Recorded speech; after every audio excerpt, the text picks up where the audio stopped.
Ladies and gentlemen, welcome to the channel. Today I'm going to show you how to run Superwhisper on your Windows system.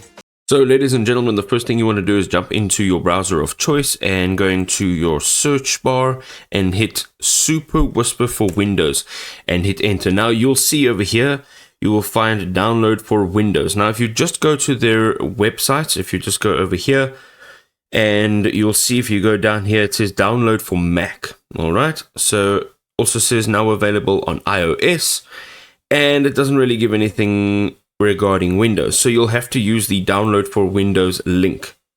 Once you come in here, you will see it says Superwhisper is now available for Windows. Go ahead and click on download for Windows. Now, once you've clicked on download for Windows, add your email address and click on download for Windows. And it's about 20 odd megabytes. For me, it's 21 megabytes. So go ahead and let that install.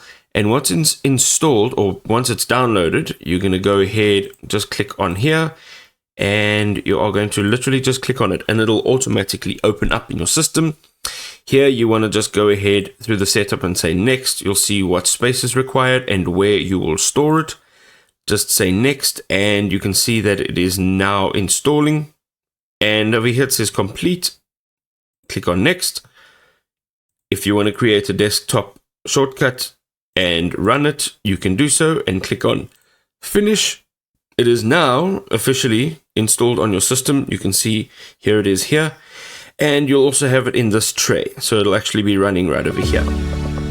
All right, here we are. So Superwhisper is now up and running, and you can go click on get started, and then click on got it. I see it, got it.